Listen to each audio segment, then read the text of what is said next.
Assalamu alaikum everyone, Yasin here. I hope you guys are doing absolutely phenomenal today. And today's podcast episode is titled, Islam is not going to tell you what to do in your life.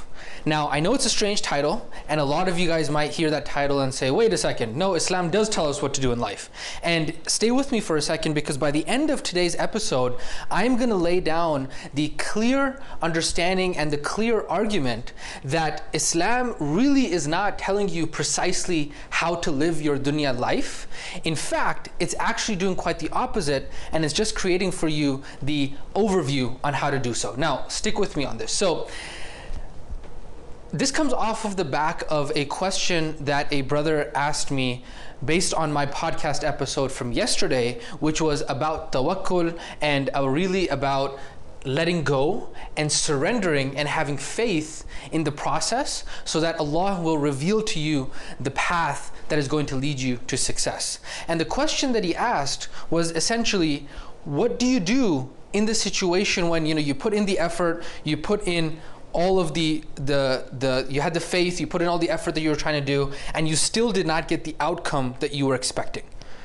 And of course, this is tied into the question, the point that I made yesterday, which was that for you, your job is to define the what, the why, and the who you need to become, and then the how, the when, and even the where is really where the tawakkul comes into place, because that is where Allah is going to reveal to you where that's going to take you and how all of that is going to manifest itself, right? Now, the question that came was, okay, what if I surrender and I have tawakkul and I still don't get the what that I was expecting? Now, in this statement, in this hypothetical example here, I think there's a fundamental misunderstanding of the what and what Allah subhanahu wa ta'ala gives you in life. Meaning, if you haven't achieved what it is that you were looking for, life is not like a one-stop shop, like you put in effort once and then you get a result and then all of a sudden you don't have another shot at it. So let's make this practical so that it doesn't become too abstract. Let's say, for example, I'm trying to get into medical school. Let's say, for example, I failed the MCAT. Just because I tried to get into medical school and studied for the MCAT once and I failed, do I then say, oh, okay, Allah subhanahu wa ta'ala is the best of planners, it was not in my qadr to get into medical school, and that's it? Of course not, right? Because that's where we understand there's concepts of fitan, there's concepts of difficulty coming in your path in order to get you where you want to go. So what you would do is you would just pick yourself back up and you would just try the MCAT again. I think the misunderstanding is, oh, I failed the MCAT. Okay, so yes, you failed the MCAT the first time, that is what Allah subhanahu wa ta'ala had written for you. But whether or not you will get into medical school, the only way you can determine if that is in your qadr or not is like if you're on your deathbed and all of a sudden you're like, well, I'm about to die. It wasn't in my hisab kitab, it wasn't written for me to go to medical school, well, obviously, because you're on your deathbed.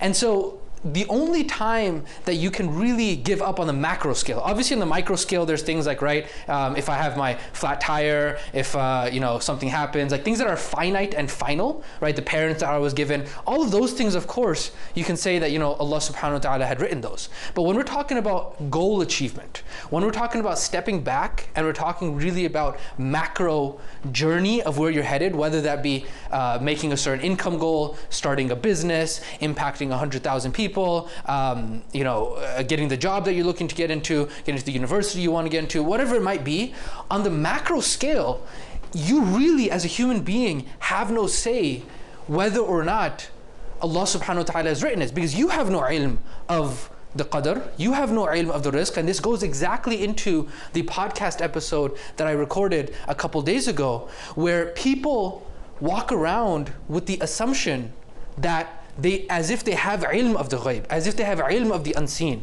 and that becomes a limiting belief for the Muslims. And so I want to circle back around to the beginning of this podcast, in which I said that Islam is not going to tell you how to live your life. And specifically, I mean, Islam is not going to tell you how to live your dunya life. Now, this is critical to understand, because I think that too many Muslims, especially those who are trying to be in the deen, What they want to do, and it's very good niyyah and it's a very good intention, is that they want to live their life 100% according to the deen. The problem with that is that there's a fundamental misunderstanding about how Islam came to regulate dunya life, or how Islam came to make things halal and haram. Islam does not come into the human's life to tell them what they should and shouldn't do exactly. What Islam does is Allah subhanahu wa ta'ala has created hudud. He has created boundaries. In the same way that a government regulates the economy, regulates the laws, right? What they're doing is they're setting boundaries of what it is that you should and shouldn't do within a certain context. And then everything that is within that context is completely allowed. And so that's why I find it very funny when sometimes people are like, oh, we're going to start a halal business. I'm like, what are you talking about? All business is halal, illa, except. And even when people say, oh, I feel so claustrophobic because of Islam, because there's so many things I should and shouldn't do, the truth is that the vast majority of things are halal, illa, except. And you can count those things that are truly haram on your fingers. And so really the issue comes into place is when culture or limiting beliefs or what we think about Islam, we start to create these rules about what it is that we should do, when in fact everything is halal and then the exception is the haram. And the reason I mention this is because from a dunya mastery perspective, right? When you consider what it is that you should and shouldn't do, those brothers who want to live their life according to the deen, what they end up doing is that they start to look into the Quran and look into the seerah and the hadith to try and give them exact outlook on how to approach the deen very precisely. And that is a critical, fundamental misunderstanding, because Islam is not going to give you that answer. Islam only lays out the boundaries, and then everything in between is fair game for you to go out and conquer and for you to go out and play the game of life in. And so another hadith that comes to mind when my teachers were talking to me about this concept was the understanding of when Rasulullah ﷺ, there was a specific incident when he came to Medina. In Medina, they used to have palm trees and they used to fertilize the palm trees. And in order to fertilize the palm trees, they actually used to plant the palm trees in an upside down fashion, so that way the seeds could fertilize with the tree. Now, I don't claim to be a specialist in botany. I think botany is the science of plants, but that is what they were doing according to the hadith. And Rasulullah ﷺ, seeing that, he questioned that and he said, hey, you guys shouldn't do that. Don't do it that way. And then months later, the harvest came and the trees did not actually bloom. The trees did not actually have the fruit and they weren't able to harvest them. And so they came to him, sallallahu alaihi wasallam, and they said, oh, sallallahu alaihi wasallam, we followed what it is that you said, and the trees did not harvest. And so then he made clear that what he was saying at that time was actually just his opinion as a bashar, as a man, and not something that was wahi. In the same way, there's another incident that occurred here, was that they were in a ghazwa with Rasulullah ﷺ and the Sahaba, and he ﷺ said, hey, we're going to move our army in this direction, we're going to go to this specific place in the battlefield. And then the Sahaba asked him, Ya Rasulullah, is this because of your own intuition or is this because of wahi? And he said, no, this is because of my own intuition. And then they said, no, Rasulullah ﷺ, we believe that it's better to go in this direction because of XYZ, because of the dunya and sabab and the asbab that they are familiar with.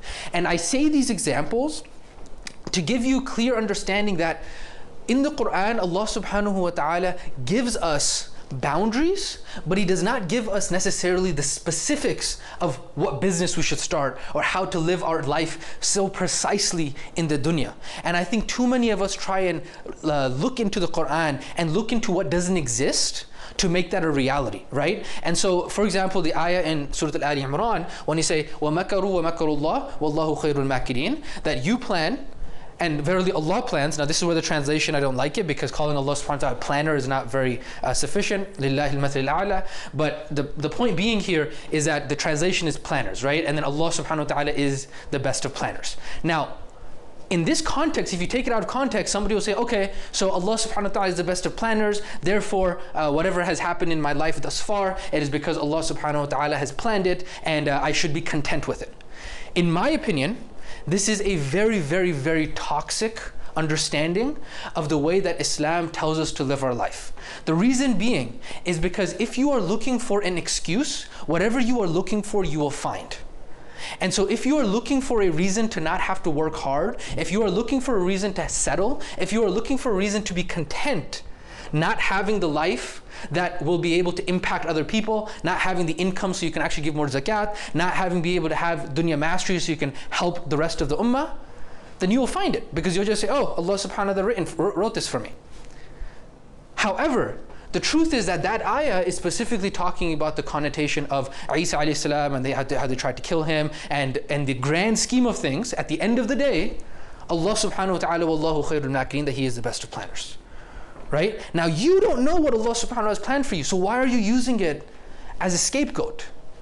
And this is where I circle back around to tell you that Islam is not going to tell you what business to open. Islam is not going to tell you what job to have. Islam is not going to tell you how to actually approach the specifics of life. It is going to just regulate it. It's going to tell you, hey, you should stay within these boundaries, and going outside of these boundaries, that's a no-no. That's illegal. In the same way that the government will do the same thing, right? You can't do certain things when you're doing stock market trading. You can't do certain kinds of businesses, right? That's why Facebook will regulate their advertising. You can't do MLM ads, those kinds of things. They're just regulations.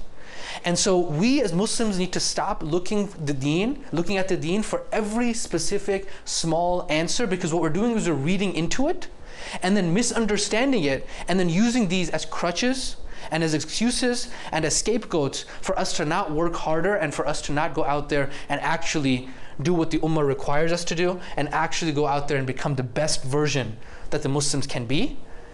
And this is what the ummah needs of us now. We need people to stand up and become the best versions of themselves, and they can actually be aggressive to go out there and work. قُلْ اعْمَلُوا فَسَيَرَ اللَّهُ عَمَلَكُمْ وَرَسُولُهُ. Allah subhanahu wa ta'ala tells us in Surah At-Tawbah, go out there and work. Allah subhanahu wa ta'ala and His Rasul and the mu'mineen are the ones who are looking, they're going to be able to see the outcome of what it is that you're working for. And so that's where looking at examples like Muhammad al-Fatih, right? When he wanted to go out and open up Constantinople, he did not settle and say, oh yeah, you know, this is my qadr, this is what's written for me. He was met with so many different, Salahuddin al-Ayyubi, same thing. He was met with so many different challenges along the way. And he didn't say, oh, wallahu khairul makirin, if it's going to happen, it's going to happen. Oh, it's in my rizq, whether or not it's in my rizq or not, you know, hey, that's already taken care of. These are the statements that we as Muslims today make so constantly. But the truth is that any endeavor in life requires sacrifice. Any endeavor in life, anything that you're going to try to achieve is going to have hardship. You're going to have wrenches thrown in your way. And that does not mean that you default into saying, oh, it's not in my qadr, Allah subhanahu wa ta'ala is the greatest of planners, if it was going to happen, it's going to happen, my rizq is written for me. All of these are things, bro, you don't have control over rizq or qadr or what Allah subhanahu wa ta'ala has written for you. So go out there and crush it and stop using these excuses. And then in akhirah or on your deathbed, you can say, hey, okay, that was what was written for me. But until you breathe your last breath, you better not stop, and you better not use these as excuses. And I'm going to definitely flesh this out a little bit more, because this is really at the core. Before I even talk about how to build businesses, before I even talk about how to be able to optimize your health, before I talk about how to be able to improve yourself, if you are under the impression that improving yourself is impossible, and that you cannot take 100% complete ownership of your current situation, then it's impossible to achieve yourself. Because you already fundamentally believe that what Allah subhanahu wa ta'ala has written for you is written, and that your rizq is going to come to you. So therefore, like, these are all limiting beliefs. You cannot at all function in bettering yourself if you have firm faith that these things are impacting you right now, and that you have some insight, some magical insight into these things. Subhanallah. You heard the thunder? That means some solid points were being made here. I'll catch you guys on the next one. Assalamu alaikum wa rahmatullahi wa barakatuh.